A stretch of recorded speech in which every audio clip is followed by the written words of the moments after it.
Assalamualaikum warahmatullahi wabarakatuh. Bertemu kembali di channel MPN Skill Academy. Kita melanjutkan latihan soal P3K untuk jabatan operator layanan operasional di part ke-6. Langsung saja ke soal 1. Soal ke-6, melanjutkan yang kemarin. Bagaimana proses decoding dalam penerimaan pesan? Nah, kemarin di soal nomor 5 sebenarnya sudah dibahas bahwa proses decoding itu untuk mulai bekerja terhadap pesan itu berdasarkan persepsi, pemikiran, dan pengalaman masa lalu. Ya, menyimpan informasi ini nggak sesuai ya. Menyampaikan materi pengajaran isi pesan seperti buku, film, video, dan slide dan komputer. Ya, sebagai perantara atau pembawa pesan atau informasi dari satu orang kepada orang lain. Tidak. Menyampaikan berbagai informasi pembangunan kepada masyarakat. Ya, jadi secara di teori proses decoding itu adalah mulai bekerja terhadap pesan itu berdasarkan persepsi, pemikiran, dan pengalaman di masa lalu. Bahasanya seperti ini. Ya. Jadi untuk menerima pesan dalam membandingkan tulisan tersebut dengan makna yang sebelumnya telah disimpan dalam ingatan mereka. Jadi ketika ada pesan, ia mempersepsikan dengan membandingkan yang sudah tersimpan dalam ingatan kita. Ya, proses ini disebut dengan decoding. Next, nomor 7.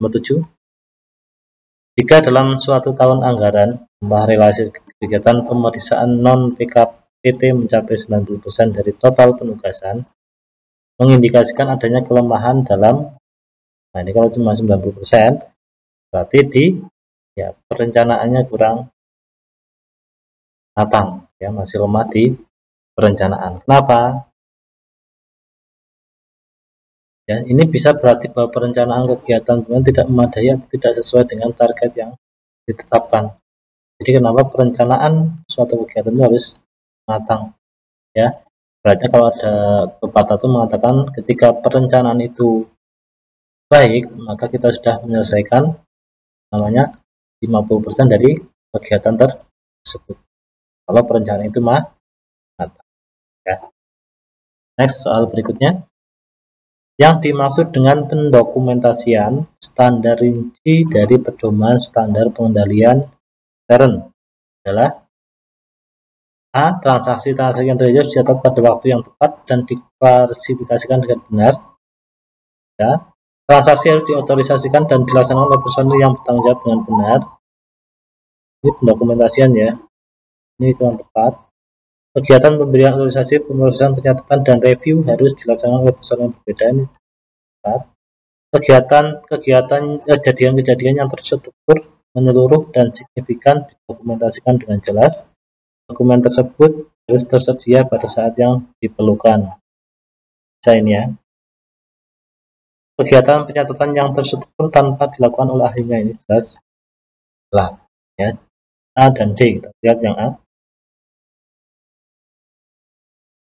Nah, ini belum jelas transaksi apa ya. Karena di sini adalah pendokumentasian, maka yang tepat itu adalah yang ya. Jadi setiap kegiatan itu harus didokumentasikan dengan jelas. Bahasanya seperti ini.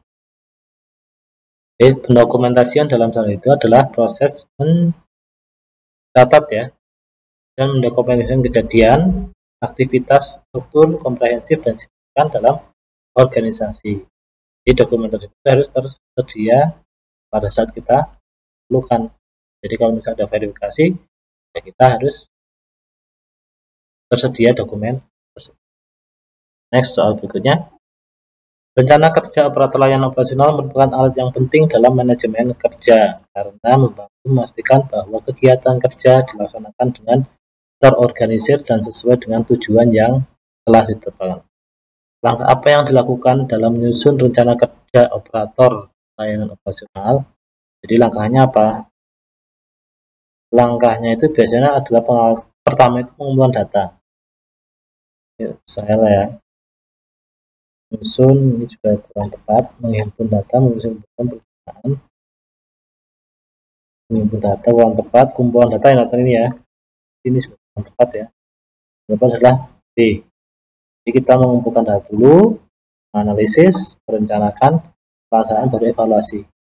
Ya, evaluasi jangan di nomor 2, salah. Ya. Nah, ini langkah-langkahnya di pembahasan. Itu pertama adalah pengumpulan data.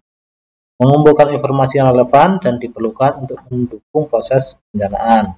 Baru kita analisis ya data yang sudah dikumpulkan. Kita kebutuhan itu apa? Tiga, baru kita merencanakan tujuannya dari tujuan dan tantangan ini. Kita rencanakan tujuannya, strateginya, langkah-langkahnya apa dan seterusnya. Baru kita pelaksanaan dari rencana kita pelaksanaan, baru yang terakhir di evaluasi. Ya. Dari pelaksanaan tersebut kita evaluasi apa yang kurang, apa yang perlu ditambah. Next, soal terakhir.